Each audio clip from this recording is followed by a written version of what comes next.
So I'm back from Gen Con, and I had the pleasure of getting a chance to try out a game of Daggerheart. And let me tell you, if there's one game that you really need to experience how it plays before coming to a final verdict for it, it's Daggerheart. Because while you can certainly pick up the vibe of what this game is going for while reading it, it is another thing entirely to see its rules in action, which is generally true for most RPGs, but feels especially true for Daggerheart for some particular reason. This game is definitely intended and targeted for those who care for more of a narrative-driven experience rather than looking for the best combos or best numbers they can possibly get in combat or what have you. So if you're the kind of player who really wants to find the biggest number, this is probably not going to be your cup of tea. But even then, I still encourage trying it because it has a lot to offer. And truthfully, playing it brought me from liking what I read, even though I had a lot of issues with how the book was organized, I still liked what I was seeing, because playing it took me from liking the game to absolutely loving it. So here are 3 specific things that caused me to fall in love with Daggerheart. Encouraging group play. In-character creation is built into the game for players to have input on the world. So for a comparison with D&D, this would be like showing the players a map of Faerûd or insert your favorite setting here, and the players deciding they are from this specific region. You as the GM can then ask, okay, well, what is that region known for? What town are you from? So on and so forth. Things that you would normally write into a character backstory, which is then further progressed by the party establishing how they each know each other before going into the adventure. In the character creation process in the book, these are steps 6 and 9 respectively. Players are encouraged to ask questions of their fellow party members. How they know each other? Did they have a relationship beforehand? Are they not trusting of each other? Typically, there are already a set of questions for you to answer. However, you can modify these as you see fit with your GM. And again, these are things that you can normally write into a character's backstory.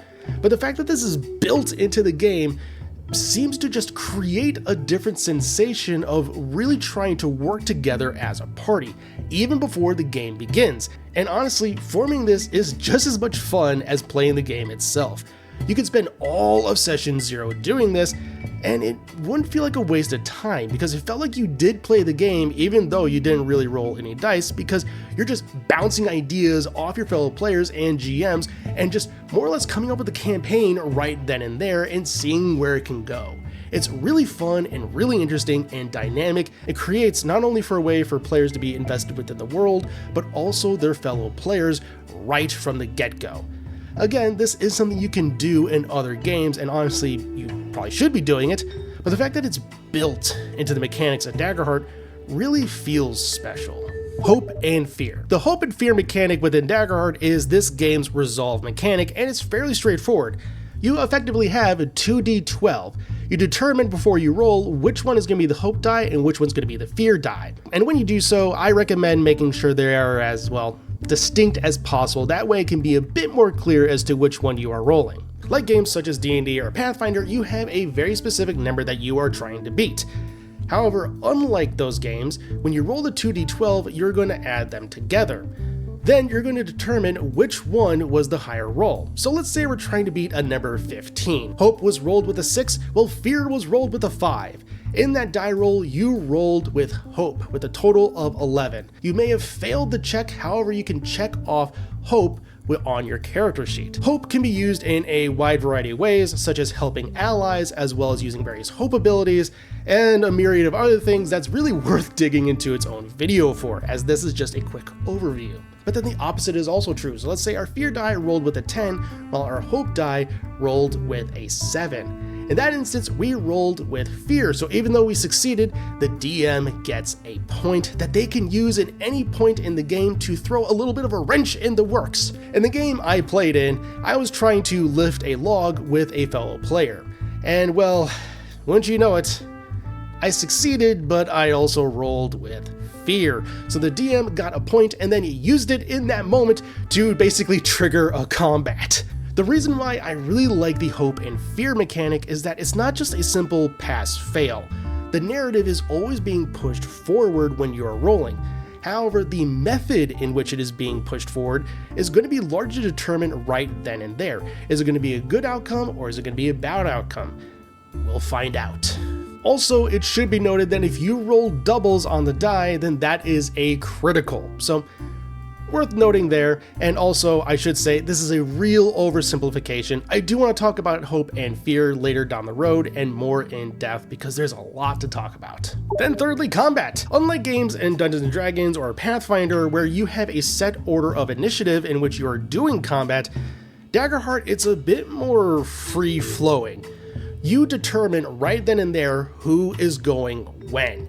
Maybe someone has an ability that will be really good to use in that moment, so they can mention, hey, I have an ability that will allow me to do a spin attack in a circle to hit all the targets as they are currently surrounded. While this does feel like it could be rather clunky and awkward at times, it really didn't feel that way. Rather, it felt like we were actually being an adventuring party, figuring out when someone would go and when would be the most advantageous for someone to go. And yeah, Daggerheart is for sure not the only game to do this.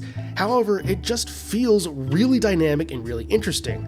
It keeps the theme of the rest of the points that I addressed here continuing, where the narrative is being driven forward and the party is constantly working together.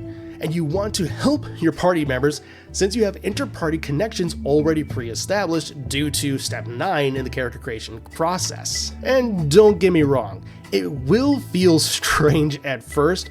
However, when you get into the rhythm of how it operates and bouncing off one another, it can be really interesting and really dynamic. And yes, if you play with a group of people that you've played with for a very long time, it can almost feel like you're being rewarded for knowing each other for so long because you know how players are going to react in a given situation. And with that, I can really say I like how Daggerheart is presenting itself.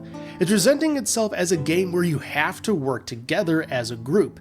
You need to form inter-party connections, have input on the world, and work together in order for the best possible outcome. Hope and fear will always guide your path as you are an adventuring party in this mysterious and dangerous world. The mechanics reflect well the intended purpose of Daggerheart, that you are telling a story together as friends at the table. And while it does seem rather clunky when you read through it, when you actually play it, it feels a lot more intuitive than you would think. And having played it, I can safely say that Daggerheart, congrats. You made me go from liking this game to loving it, and potentially being one of my favorites. And with that, everyone, that'll do it for this video, folks. Thank you all so much for watching. Let me know your favorite things about Daggerheart down below, and I'll catch you all next time.